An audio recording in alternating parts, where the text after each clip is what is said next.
Did you know your screens can make you thousands of dollars a year? But only if you know how to take care of them the right way. Alright, let's be real. Cleaning screens can feel like the worst part of screen printing.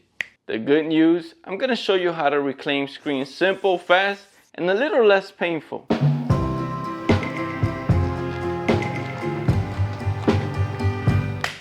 Okay, step 1. After you finish a job or a project, you want to clean your screens as soon as possible. If you let your ink sit for too long, it's going to dry up and make your life way harder. First, scrape off all the extra ink and put it back into the container. And I mean everything. Get it off the screen, the squeegee, and the spatula. All of it. Yeah, I know, I sound cheap. Honestly, I am.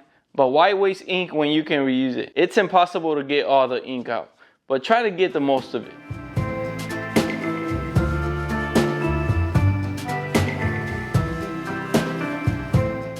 Now, I work with plastisol inks, which means dish soap and water won't do the job. That's why we use plastisol ink remover. This stuff breaks down the ink and makes it super easy to clean. Here's a bonus tip. Let's say you don't want to reclaim your screens yet. You want to just store them away, or you want to switch to another ink color. In that case, I recommend using pressure wash instead. It does the same thing as plastisol remover, but without leaving that greasy, oily finish. It leaves your screens nice and dry, ready for the next run. Just so you won't get confused, both of these are plastisol ink removers, but this one dries up and this one doesn't. Now, don't throw your bad t-shirts away. They actually come very handy as rags. All you gotta do is cut them up and you're set. Or if you're balling, you can just buy professional white rags. I'm just kidding. I got these from Home Depot for like $10 to $15. Let me walk you through the process. You'll notice I'm not taking the tape off yet. I will leave that into the end so my edges don't get messy. Start by giving the screen about 3 to 4 good sprays of plastisol screen wash. We're not wiping yet. You grab one of the rags and you clean it in circular motion. That's what really breaks down the ink. Don't forget to do the same on the back side of the screen. Next, grab a second rag and wipe the screen down again. By this point, most of the ink is soft, so it comes out pretty easy. Once that's done, then I'll peel the tape off the front and back. And if the tape doesn't want to come off, don't stress. It'll come out in the washout booth.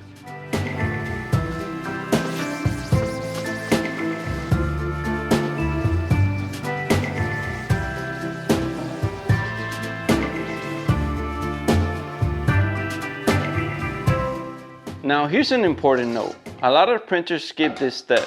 They just scrape the ink off and take the screen straight to the washout booth. But since I work from home, I like to remove as much ink as I can right here. Saves water, saves my pipes from clogging, and honestly, it just works. I've been doing it for 6 years, so trust me. Now, the best thing to do after this step is to take them to the washout booth and clean them. Or you can leave them for next day in the morning, like I'm gonna do today because I gotta go be a dad. So I'll see you guys in the morning. We're back. Now, normally when I finish cleaning my screens in my press, I take them straight to the washout booth. But if something comes up, like it did for me, it's always better to leave them like this, pre-clean, that with ink sitting in there. Step 2 is reclaiming the screens. And this process is broken down into 3 main parts: removing the ink, removing the emulsion, and dehazing. Now, let's go to the washout booth. And I want to be super clear about something. You don't need a washout booth or a power washer to do this. But trust me, they make your life 10 times easier. You can literally do this just with a garden hose. In fact, when I started, I was doing it in my bathtub, which, by the way, I don't recommend. Not the best idea. A washout booth can run you anywhere from about $700 to $5,000 depending on the size and quality. But you can also make a DIY version for way cheaper if you're just starting out. And a power washer, same thing. You can get away with just a hose, but a power washer will save you so much time. The good news is they're not that expensive. You can grab one on Amazon for around $100, and they're not just for screens either. I use mine to clean my shop walls, the floor, and pretty much anything that needs blasting. Definitely one of the best tools you can invest in.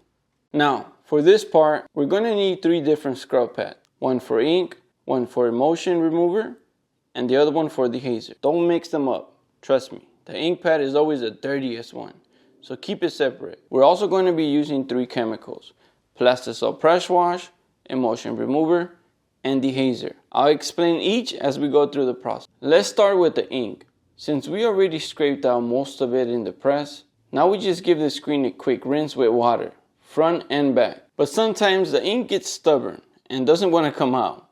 That's when we hit it with plastisol press wash again. Spray on it, grab the ink scrub pad, and scrub it in circular motion. This breaks down any leftover ink and gets the mesh nice and clean. After scrubbing, blast it with the power washer. You'll see the ink just melt away. And remember those bits of tape that didn't want to come off earlier? Just rinse it with water here. Once they get wet, they lose their tackiness and pretty much fall right off. As you can see, water does nothing to the emulsion. It just laughs at you. That's why we need a special chemical called emulsion remover. The process is simple. Spray the front of the screen a couple times. Then grab the scrub pad that's dedicated for emulsion.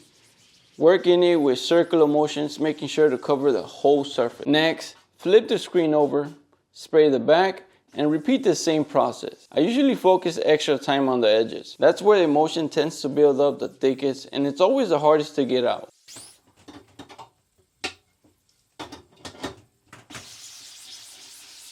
Normally what I do, I like to spray the top only because everything drips down. If you do the front, it's like a soft touch.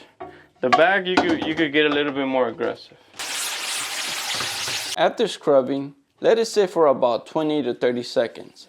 Normally, I clean 2 screens at a time, so that wait time feels natural. But if you're just working with one screen, be patient and give it those few seconds to do its job. Once the chemical has worked in, it's time to rinse it out. Start blasting from the front, then work your way to the back. Quick tip: these screens are more sensitive than you think. When you're using a power washer, don't just hold the spray in one spot for more than 2 to 3 seconds. That much pressure can actually rip the mesh. Instead, keep the washer moving in circular motion so the pressure spreads around evenly. Now, at this point, your screens might look clean, but trust me, they're not. There are 2 things going on. First, inks leave behind an oily residue you can't see. And second, you'll notice a faint image burn into the mesh. That's called ghosting. The best way to get rid of both is with a chemical called Dehazer. This stuff removes everything. It's super easy to apply. We use a dedicated scrub pad for this step. I open up the lid, stir it up with a spatula, then scoop out just a little bit and spread it on the pad, like peanut butter on a sandwich. Once again, scrub the front and the back of the screen in circular motions. After that, let it sit for 2 to 5 minutes. You can even leave it up to 30 minutes if you want it to really work. Personally, I usually clean about 10 screens at a time, so I don't sit around waiting. I just coat one with Dehazer and let it sit, and move on to the next. After the 5 minutes are up, blast it off with your power washer. Start at the front, work your way to the back, and make sure you get into every corner. Then give the screen a good shake to get as much water out as possible. That way, drying is way faster. And just like that, boom, we're done reclaiming the screen. Now, we're done cleaning, but we're still not finished. The goal is to get these screens dry as quickly as possible. Speed things up and place them right in front of a fan. Once they're fully dry, I go straight into coating them with emulsion. That way the screens are ready to be exposed and used for the next job. And that's it. Clean, dry, recoated, and ready to go.